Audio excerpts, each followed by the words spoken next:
The story of Vladimir Putin's rise to power and his actions today is deeply tied to significant foreign policy mistakes made by the US government. These actions, often overlooked or misunderstood, played a pivotal role in shaping the conditions that allowed Putin to emerge as a dominant figure in Russian politics. For the past decade, Russia and Ukraine have been entangled in a devastating conflict that has disrupted Europe and destabilized global order. However, Putin's ascent to power is not an isolated phenomenon. It is intertwined with how the United States treated Russia following the collapse of the Soviet Union. After the Soviet Union dissolved, Russia, under Boris Yeltsin's leadership, extended an olive branch to the United States. Yeltsin addressed Congress, expressing the Russian people's desire for a partnership with the United States to build a peaceful, war-free world. At that time, a majority of Russians hoped for a collaborative relationship with the West. Journalist Vladimir Posner highlighted this sentiment, emphasizing that even today, most Russians yearn for some form of partnership with the United States. Following the Soviet Union's collapse, the US faced a critical choice in its foreign policy toward Russia. One path mirrored the post-World War II treatment of Germany and Italy. After the war, the US spearheaded the Marshall Plan, injecting billions into rebuilding Europe, fostering democratic governance, and integrating these nations into the Western fold. The other option was to treat Russia as a defeated adversary, sidelining and alienating it. Unfortunately, the US chose the latter, adopting a dismissive stance that diminished Russia's role on the global stage. In the early 2000s, Vladimir Putin rose to power and made overtures to integrate Russia into the Western world. One of his first actions as president was to request NATO membership, a logical step since NATO's primary purpose, countering the Soviet Union, had become obsolete. This proposal was rejected, signaling to Russia that it was not welcome in the Western alliance. Undeterred, Putin sought membership in the European Union, only to be rebuffed once again.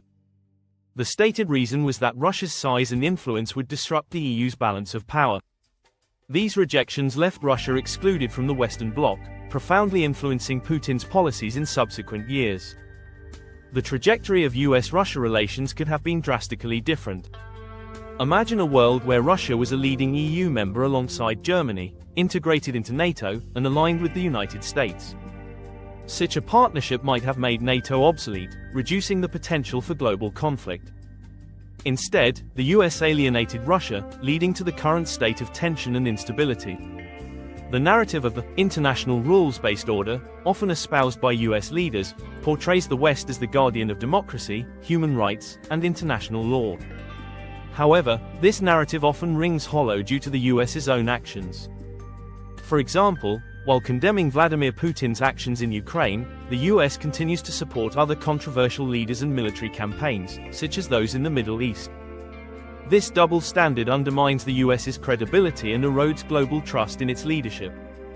David Waring, in his 2019 article, aptly summarized the West's portrayal of Putin as an antithesis to Western values. Putin is depicted as authoritarian, thuggish, and a threat to the liberal international order.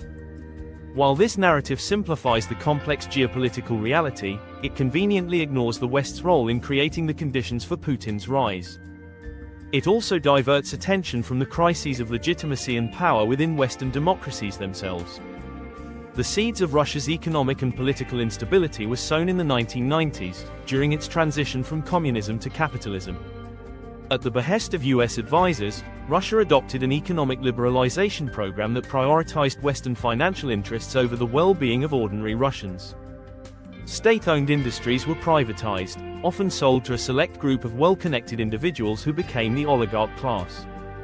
Public spending on health, education, and welfare was slashed, leading to widespread poverty. Male life expectancy dropped, violent crime surged, and the economy contracted by over 50% between 1990 and 1998.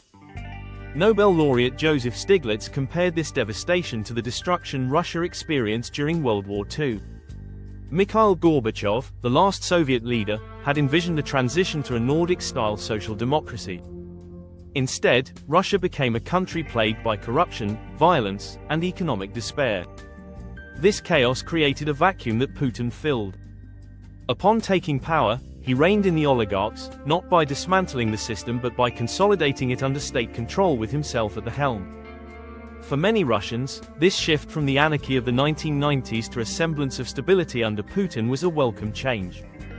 The West's narrative that NATO's expansion was a defensive response to Russian aggression falls apart upon closer examination.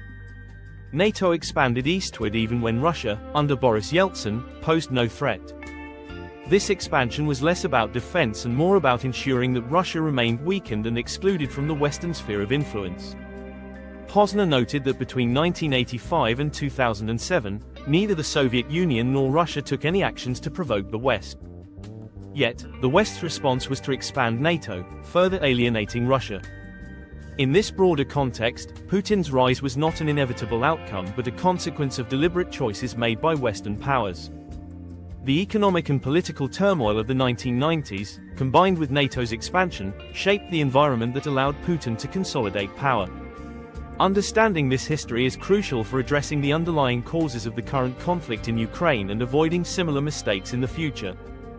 By framing Putin as the sole antagonist, the West avoids confronting its own role in creating the conditions for his ascent. The simplistic narrative of good versus evil obscures the complex interplay of policies and actions that led to the present situation. If the West genuinely seeks to prevent future conflicts, it must critically examine its history and learn from these mistakes. Ignoring these lessons will only perpetuate the cycle of alienation, provocation, and conflict.